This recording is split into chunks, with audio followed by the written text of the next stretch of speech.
안녕하십니까. 오늘은 베드로전서 4장 1절에서 2절의 말씀으로 선한 청지기 첫 번째라는 제목으로 하나님의 말씀을 나누고자 합니다.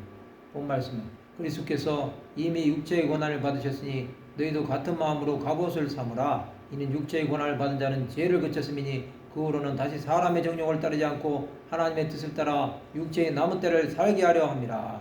그리스도께서 이미 육체의 고난을 받으셨습니다. 그는 육체에 계실 때 자기를 죽음에서 능히 구원하실 여기에 심한 통곡과 눈물로 간구와 소원을 올렸습니다.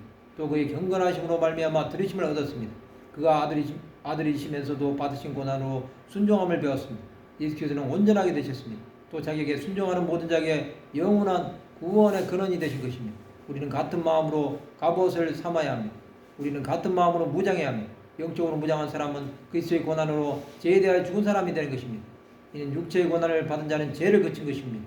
그리스도께서 고난을 받으신 것은 그 후로는 다시 사람의 정욕을 따르지 않고 하나님의 뜻을 따라 육체의 남은 때를 살게 하려 함인 것입니다.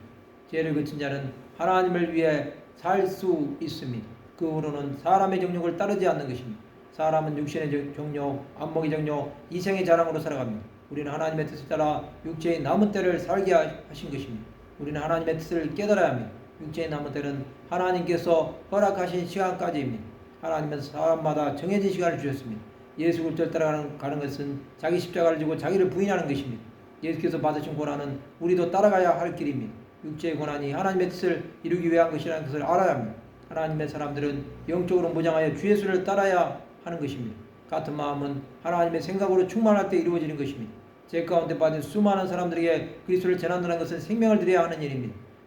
육체의 고난이 없는 사람은 하나님의 일보다는 자신의 일을 우선시하게 되는 것입니다. 그러나 그것은 아무런 유익이 없습니다. 우리는 사람의 정욕을 멀리해야 하는 것입니다. 우리는 세상 속에서 살고 있습니다. 그러나 세상과 분리되어야 합니다. 즉 세상의 가치와 세상의 기준이 표준되어서는 안 되는 것입니다. 하나님의 생각과 우리의 생각은 다릅니다. 우리는 하나님의 생각으로 가득해야 합니다. 하나님의 생각은 하늘이 땅보다 높은 같이 내 길은 너희의 길보다 높으며 내 생각은 너희 생각보다 높은 것이라고 말씀하십니다. 우리 남은 때까지 하나님의 은혜 가운데 살 수 있기를 기도하시기 바랍니다. 하나님과 동행하는 사람은 세월이 지나가도 감사할 수 있습니다. 예수 앞에 나왔던 사람들을 생각해 보시기 바랍니다. 그들은 하나님의 뜻을 따라 살았습니다. 우리는 하나님 나라에 갈 때까지 이 마음이 변하지 않기를 기도해야 합니다. 말씀을 마치고자 합니다. 육체의 고난 가운데서도 하나님의 뜻을 따라 남은 인생을 믿음으로 나가는 하나님의 백성들이 되시기를 주님의 이름으로 축원합니다.